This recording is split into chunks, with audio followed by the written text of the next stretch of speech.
Meera had been masking her scent for 8 years, and in all that time, no one had discovered what she truly was. The suppressants were a complex system that had become second nature. A leather collar soaked in wolfsbane and bitter herbs that muted her natural scent to something generic and forgettable.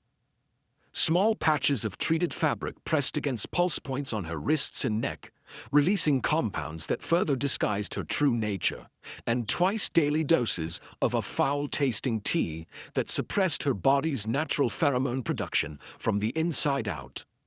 It was uncomfortable, expensive, and necessary.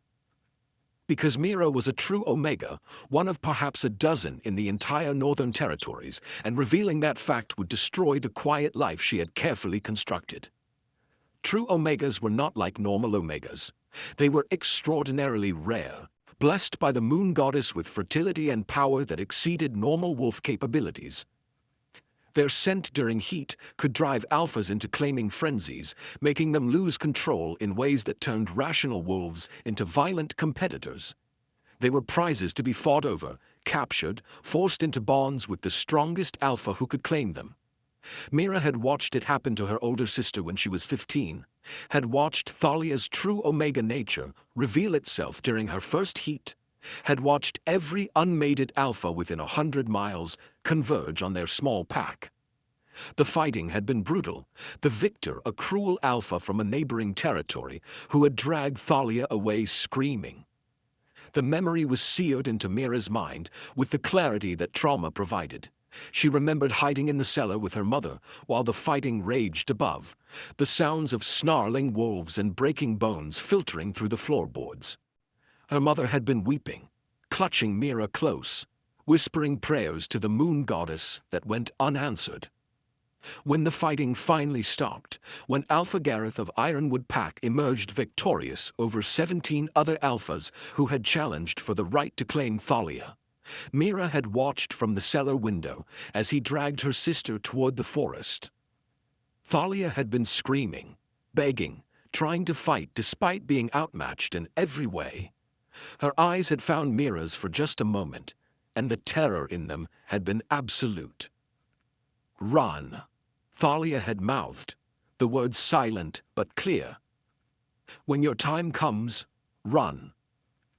Meera had tried to follow, had tried to help. Her mother had held her back with strength born of desperation. "You cannot help her," she had sobbed. "You cannot stop this. All you can do is make sure it does not happen to you." That night, her mother had told her the truth. That true Omega bloodline ran in their family, that Meera would likely manifest the same traits Thalia had.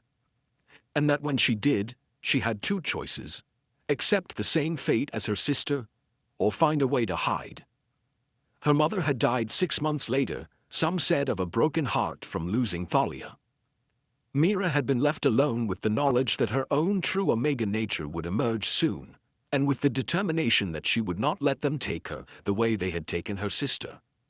She had sold everything her family owned to afford the initial supply of suppressants, had found work in Stormhold Pack doing menial labor that paid just enough to keep buying the herbs and compounds she needed, had built a life around the single goal of never ever revealing what she truly was. For 8 years, she had succeeded. For 8 years, she had been safe. And in all that time, she had not heard a single word about Thalia. Did not know if her sister was alive or dead, happy or suffering. All she knew was that Thalia's fate had taught her a critical lesson. True Omegas who revealed themselves lost all autonomy, all choice, all freedom. Meera had promised herself she would die before she let that happen to her. Had promised Thalia's memory that the sacrifice of her sister's freedom would not be wasted. Had promised her mother's spirit that at least one daughter would escape the curse of true Omega bloodline. And she had kept that promise, through poverty and loneliness and the constant ache of suppressing half of herself, for 8 long years. So when Meera's own true Omega nature began manifesting at 16, she had made a different choice. She had found a healer who specialized in suppressants, had spent every coin she possessed on the initial supply, and had committed to a lifetime of masking what she was. For 8 years it had worked. She lived in Stormhold Pack as a servant in the pack house, invisible and unremarkable. Her suppressed scent marked her as a low-ranking beta, nothing special, nothing worth noticing. She worked in the kitchens, kept her head down, and carefully rationed the expensive suppressants that kept her secret safe. And then Alpha King Kalin came to Stormhold for an extended inspection, and everything Meera had built began to crumble. The announcement of the Alpha King's visit had been expected. Kalin made regular tours of the packs under his authority, ensuring they were well governed and following the laws he enforced. What was unexpected was the length of his planned stay. Most inspections lasted a few days. This one was scheduled for 3 weeks. 3 weeks of the most powerful Alpha in the Northern Territories residing in the pack house where Meera worked. 3 weeks of proximity to someone whose senses were sharper than any normal wolf's, whose ability to read people was legendary, whose very presence made every wolf instinctively show their true nature. Meera considered running, but that would draw more attention than staying. She simply had to be careful, maintain her suppressants religiously, and avoid any situation that might put her in direct contact with the Alpha King. That plan lasted exactly 2 days. Meera was bringing tea to the council room, where Alpha Marcus was meeting with Kalin, when she stumbled on the threshold, the tray tilting dangerously. She caught it before the cups fell, but not before several drops of hot tea splashed onto her wrist, directly onto one of her suppression patches. The wet fabric began to dissolve immediately, the treated compounds breaking down under the heat and moisture.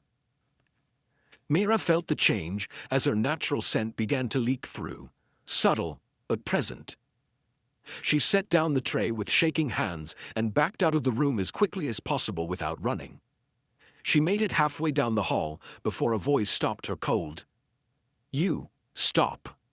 Meera froze. Alpha King Kalin stood in the doorway of the council room, his pale green eyes locked on her with an intensity that made her want to bolt.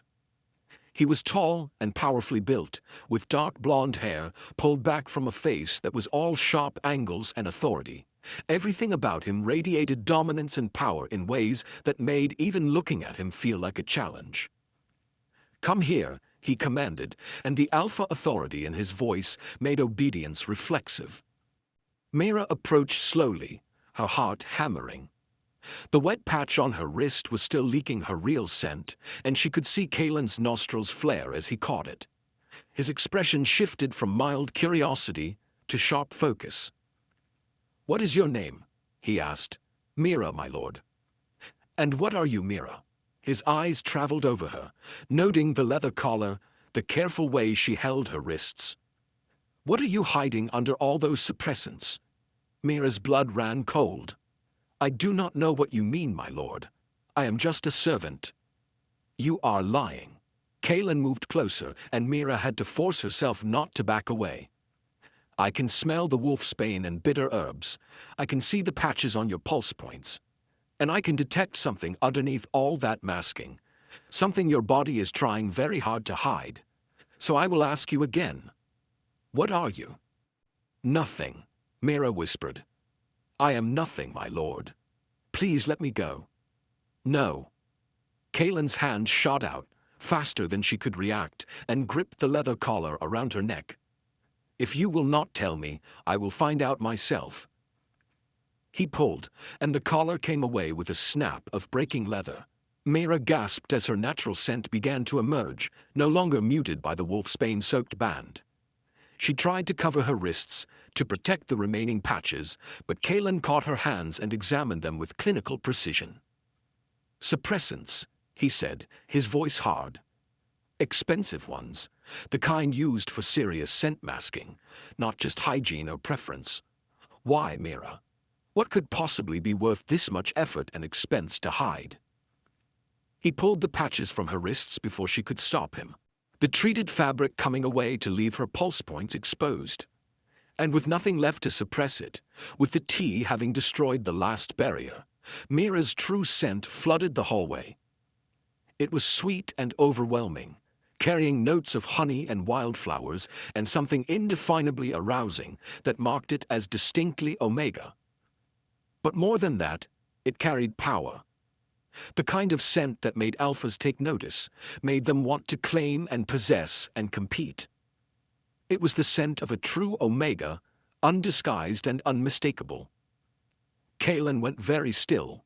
His pupils dilated, his breathing deepened, and Meera saw him fight for control as his alpha nature responded to what every instinct told him was his to claim. Behind him, Alpha Marcus had emerged from the council room, and she could see other wolves in the hallway stopping and turning, drawn by the scent that proclaimed her nature to anyone with the senses to recognize it. "True Omega," Kalin said, his voice rough. "You are a true Omega. How long have you been hiding this?" 8 years, Meera said, because there was no point in lying now. "Since I was 16. Since I watched my sister claimed by an alpha who cared nothing for her consent. I masked my scent, and I have lived quietly, and I have hurt no one. Please, my lord, just let me go. Let me gather my things and leave. I will go somewhere far away where no one knows me." "You are not going anywhere." Kalin's grip on her wrist tightened, not painfully, but firmly. "Do you have any idea how rare true Omegas are? How valuable? You cannot simply wander off to live alone. You would be found, claimed, possibly hurt by whoever got to you first."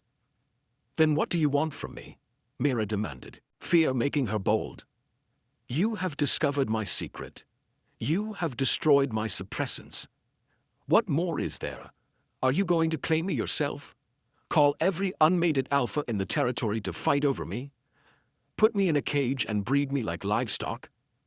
"I am going to do none of those things," Kalin said, though his voice held an edge that suggested control was costing him. "But I am going to insist you stop hiding. You have been suppressing your wolf along with your scent, have you not? Forcing yourself to remain in one form, never allowing your true nature to surface." Meera did not answer, which was answer enough. "That is dangerous," Kalin said. "Shifters are meant to access both forms regularly. Suppressing one half of yourself for 8 years has likely done damage that you do not even recognize. You need to shift, Meera. You need to let your wolf free." "No," Meera said immediately. "If I shift now, every alpha in this building will know exactly what I am. They will feel it, will respond to it. I will not make myself even more vulnerable than I already am." "You are already vulnerable," Kalin pointed out.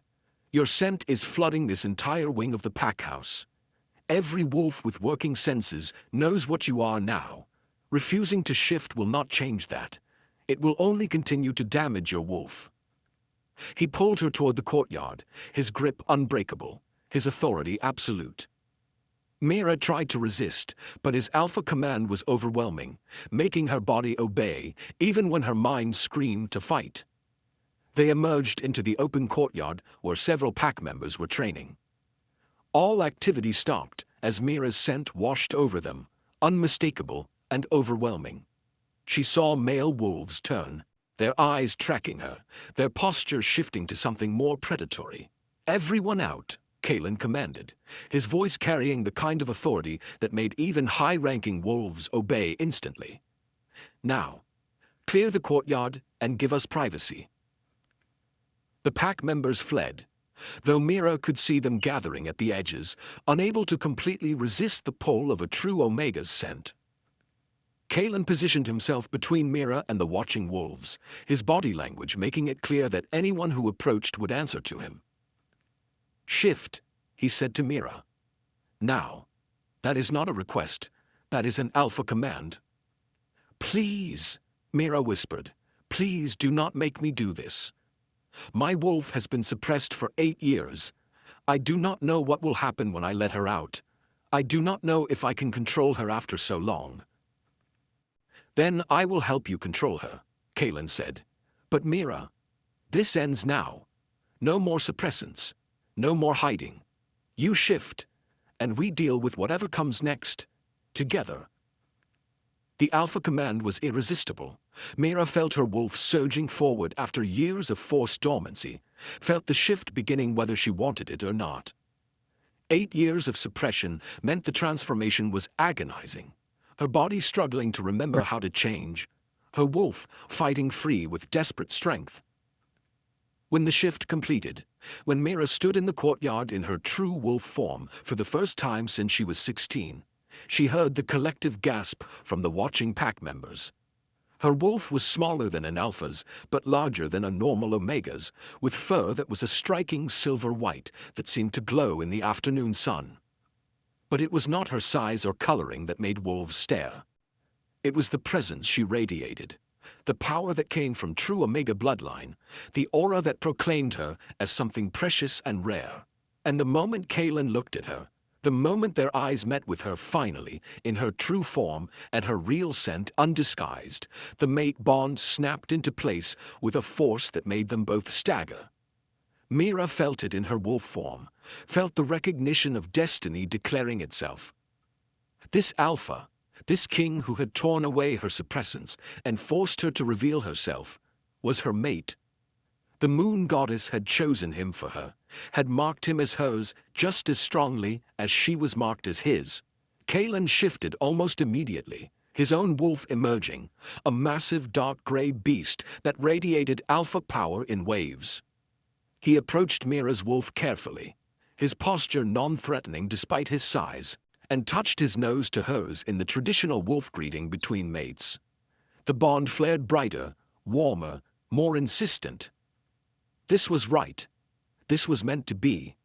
No matter how it had happened, no matter the fear and violation of having her suppressants torn away, the mate bond itself was undeniable.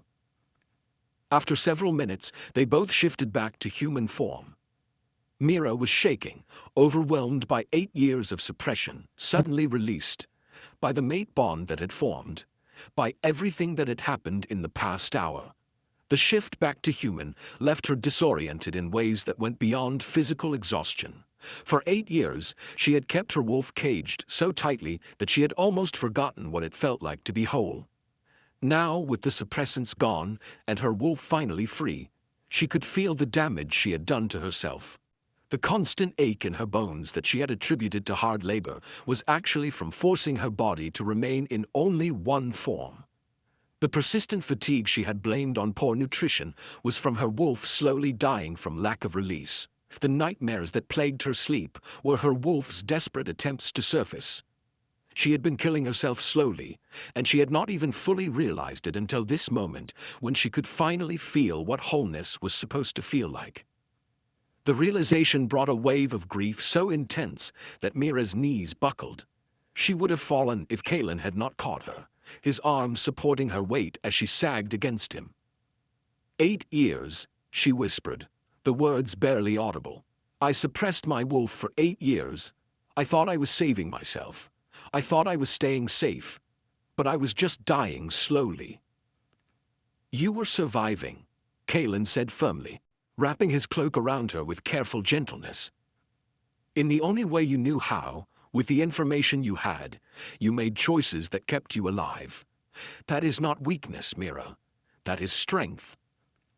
It does not feel like strength, Meera said, tears streaming down her face.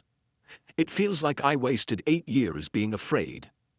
8 years I can never get back. 8 years where I could have been whole but chose to be broken instead. You chose to be safe, Kalin corrected. And given what happened to your sister, given what you witnessed, that was a rational choice. But Meera, you are safe now. You do not have to suppress yourself anymore. Your wolf is free, and she will heal. You will heal. Meera wanted to believe him, wanted to accept that freedom was possible, that she would not face the same fate as Thalia. But 8 years of fear did not disappear simply because someone promised protection. Every alpha in Stormhold knows what I am now, she said, pulling the cloak tighter around herself. Every unmated male who caught my scent is calculating whether they can challenge you for me. How is that safety? How is that freedom? Because I am not just any alpha, Kalin said, his voice hardening with authority. I am the Alpha King. My word is law across 8 territories. My power is absolute. Any wolf who challenges my claim on you does not just face me in combat. They face exile, death, and the wrath of every pack loyal to me. That is not an empty threat, Meera. That is reality. He turned her to face him, his pale green eyes intense. I know you have no reason to trust me. I know I violated your consent when I removed your suppressants. But I need you to understand something. The moment I felt the mate bond, the moment I recognized what you were, every instinct I possess demanded I claim you immediately. My alpha nature, my wolf, every part of me screamed to mark you as mine before any other alpha could challenge for you. But you did not, Meera said, realizing it was true. He had forced her to shift, had exposed her scent. But he had not bitten her, had not marked her, had not claimed her, in the way that would have sealed a bond she had not consented to. No, Kalin confirmed. Because unlike the alpha who took your sister, unlike every other alpha who has treated true omegas as prizes rather than people, I understand that a mate bond means nothing if it is forced. So yes, I removed your suppressants. Yes, I made you shift. But I will not claim you, will not mark you, will not seal the bond until you choose to accept me. That choice is yours, Meera. It will always be yours. And now what? Meera demanded. Now every alpha in Stormhold knows what I am. Every unmated male will challenge you for me. I will spend the rest of my life as a prize to be fought over. No, Kalin said, his voice carrying absolute authority. You will spend the rest of your life as my mate, as my Luna, protected by my authority as Alpha King. Anyone who challenges my claim on you will answer to me. Anyone who threatens you will die. You are mine now, Meera. Not because I forced it, not because I claimed you without consent, but because the moon goddess chose us for each other. And I will spend my life proving I am worthy of that choice. Over the following weeks, as word spread that the Alpha King had found his true Omega mate, Meera learned what it meant to be protected by absolute power. Challenges did come, as she had predicted. Unmated alphas who thought they could take what Kalin had claimed, ambitious wolves who saw a true Omega as the ultimate prize. Kalin crushed every challenge with brutal efficiency. He made it clear that Meera was not available, not negotiable, not up for debate. She was his mate, chosen by the moon goddess, and anyone who disagreed could take it up with him in a fight they would not survive. The first challenge came from within Stormhold itself. A warrior named Darius, who had caught Meera's scent and decided that the Alpha King's claim could be contested. He issued the challenge publicly in front of the entire pack, confident that his strength and skill would be enough. The fight lasted less than 3 minutes. Kalin did not just defeat Darius, he destroyed him, breaking bones and pride with clinical precision, making it clear that challenging for his mate was not just foolish but suicidal. When Darius yielded, bleeding and broken, Kalin stood over him and addressed the watching pack. Let this be a lesson to anyone else considering a challenge. Meera is mine by right of mate bond, blessed by the moon goddess herself. I will not be merciful to the next wolf who questions that claim. I will not be quick, and I will not leave them alive to challenge again. No one in Stormhold challenged after that, but word spread to neighboring packs, and ambitious alphas from other territories began arriving, each believing they had a chance despite Kalin's warnings. Kalin defeated 7 more challenges over the next 2 weeks. Some he fought in wolf form, some in human form, all with the same ruthless efficiency.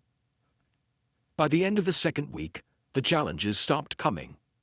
The message had been received. The Alpha King's true Omega mate was untouchable, but Kalin also gave Meera freedom in ways that surprised her. He gave her rooms in his residence that were hers alone, with doors that locked from the inside, with space that was completely under her control. He gave her autonomy over her own schedule, her own activities, her own choices about who she spent time with and when. And when she mentioned hesitantly that she had not heard from her sister Thalia in 8 years, that she did not know if she was alive or dead, Kalin immediately deployed his network of contacts to find answers. Thalia, he said 3 weeks later, entering Meera's private sitting room with a carefully neutral expression that told her the news was not good. I found information about your sister. Meera's heart clenched. Is she alive? Yes, Kalin said, and Meera felt relief so intense it made her dizzy. She is alive. But Meera, her situation is not good. Alpha Gareth kept her in Ironwood Pack for 6 years. He did not treat her well. Multiple pack members reported abuse, forced pregnancies, complete control over every aspect of her life. Where is she now? Meera demanded, already standing. I need to see her. I need to help her. 2 years ago she managed to escape, Kalin continued. She ran during a supply trip, disappeared into rogue territory. Gareth tracked her for months, but never found her. Most assume she died in the wilderness, but I found rumors of a true Omega living alone in the northern wastes, avoiding all pack contact.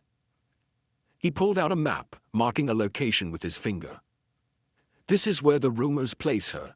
Remote, dangerous territory that most wolves avoid. But if you want to look for her, if you want to try to find her, I will take you there. We will search together. Meera stared at him, at this Alpha King who had torn away her suppressants and forced her to reveal herself, but who was now offering to help her search for the sister she thought she had lost forever. Why? She whispered. Why would you do that for me? Because you are my mate, Kalin said simply. Because your pain is my pain. Because if there is any chance your sister is alive and can be helped, then helping her helps you. And Meera, there is nothing I would not do to ease your suffering. They left for the northern wastes a week later, accompanied by a small group of Kalin's most trusted warriors. The journey took 8 days through increasingly harsh terrain, following rumors and scattered reports of a silver-haired woman who avoided all contact with other wolves. They found Thalia living in a cave system, half-starved and wild-eyed, her true Omega scent suppressed through sheer force of will rather than compounds. When she saw Meera approaching, when she recognized her baby sister after 8 years, Thalia collapsed weeping. You ran, Thalia said when she could speak, clutching Meera's hands. You listened. You ran and you hid, and you did not let them take you. I did, Meera confirmed, tears streaming down her face. I suppressed my scent. I hid for 8 years. I was determined not to end up like you. Good, Thalia said fiercely. That is what I wanted. That is why I told you to run. One of us had to escape, had to be free. Meera looked at her sister, at the scars in the haunted eyes, and the years of trauma written on her face. Come with us. Come to Silvercrest. Kalin is Alpha King. He can protect you. You do not have to live like this anymore. But Thalia shook her head. I cannot go back to pack life. Cannot be around alphas. The only reason I have survived is by staying away from everyone. I am too broken for anything else. Then I will visit you, Meera said. Regularly. I will bring supplies, food, whatever you need. You do not have to be alone anymore, Thalia. You do not have to face this by yourself. It was not the reunion Meera had hoped for. Her sister was alive, but damaged in ways that might never fully heal. But it was closure. It was connection. It was the knowledge that Thalia had survived and was living on her own terms. On the journey back to Silvercrest, Meera leaned against Kalin and said quietly, Thank you for helping me find her, for giving me the chance to see her again. You are my mate, Kalin said. Your family is my family. Your pain is my pain. I will always help you carry your burdens, Meera. That is what mates do. I know I violated your consent when I removed your suppressants, he told her one evening. I knew you did not want them removed, and I did it anyway because I believed they were harming you. That was my decision to make, not yours, and I understand if you resent me for it. I do resent you for it, Meera said honestly, You took away my choice, took away my protection, exposed me against my will. That is not something I can simply forgive because the mate bond says we are meant to be together. I know, Kalin said, and I am not asking you to forgive me. I am asking you to give me a chance to prove I am different from what you fear. To show you that being a true Omega with your mate does not mean losing yourself or your freedom. That I will protect you without controlling you, value you without possessing you. And if I decide I do not want the bond, Meera asked, if I decide that what you did was unforgivable, and I want nothing to do with you, then I will respect that decision, Kalin said, though the words clearly pained him. I will ensure you remain protected. Will make it clear to every alpha that you are off limits, regardless of whether you accept me as your mate. But Meera, I hope you will give me a chance. Give the bond a chance. Give yourself a chance to see what your life could be without fear. Meera wanted to refuse, wanted to hold on to her anger and resentment as armor against the vulnerability the mate bond represented. But she could not deny that in the weeks since her suppressants had been removed, since her wolf had been freed, she felt more whole than she had in 8 years. She was no longer slowly dying from suppression, no longer spending every coin on suppressants, every moment worrying that her secret would be discovered, no longer living half a life in constant fear. And Kalin had been true to his word. He protected her fiercely, but gave her freedom. He made it clear she was his mate, but did not demand she act like one until she was ready. He was patient and careful, and nothing like the possessive, controlling alpha she had feared he would be. 3 months after he had torn away her suppressants, Meera found Kalin in his private quarters and said simply, I accept the mate bond, not because you forced it, not because I have no other choice, but because I have watched you for 3 months, and you have proven you are different from what I feared. You are different from the alpha who claimed my sister. You are different from every male I was taught to fear. Kalin's smile was radiant with relief and joy. Thank you for giving me a chance, for trusting me, despite how this began. I will spend every day proving you made the right choice. When they sealed the mate bond fully, when they allowed the connection to complete, Meera felt the last of her walls crumble. This was what true mates were meant to feel like: partnership, respect, mutual protection. This was what her sister should have had, what every true Omega deserved. 6 months after Kalin had torn away her suppressants, Meera stood before the assembled packs as Alpha King Kalin's acknowledged true Omega mate and Luna. The formal ceremony was witnessed by representatives from every major pack, all coming to see the true Omega who had hidden for 8 years and the Alpha King who had freed her. There were those who questioned it, who muttered that a true Omega should have been claimed through traditional competition rather than mate bond. But Kalin made it clear that tradition could be damned. His mate had been hiding and suffering for 8 years because of those traditions, and he would not honor a system that forced true Omegas into lives of fear and captivity. The old ways are changing, he declared before the assembled alphas. True Omegas are not prizes to be fought over. They are wolves deserving of choice, autonomy, and mates who value them beyond their fertility. Any pack under my authority that forces a true Omega into a bond against their will, that treats them as property rather than people, will answer to me. Is that understood? The assembled alphas shifted uncomfortably, but none dared challenge him. An Alpha King who had found his true Omega mate was at the peak of his power, and Kalin's authority was absolute. That night, alone in their private chambers, Kalin pulled Meera close and said quietly, "Do you regret it? That I forced the issue? That I removed your suppressants when you wanted to keep hiding?" Meera thought about it honestly, about the violation of having her choice taken away, about the terror of being exposed. "I regret that you did not ask," she said finally. "I regret that I did not have agency in that moment, but I do not regret the outcome. Being free of the suppressants, being able to shift without fear, being your mate, I would choose all of that willingly now. I just wish I had been given the chance to choose it myself. If I could go back, I would handle it differently, Kalin said. I would talk to you first, would try to convince you rather than simply acting. But Meera, I cannot regret the outcome either. Having you as my mate, seeing you healthy and whole and free, that is worth whatever anger you have toward me. I am not angry anymore, Meera admitted. I was, for weeks. But you have proven yourself through action.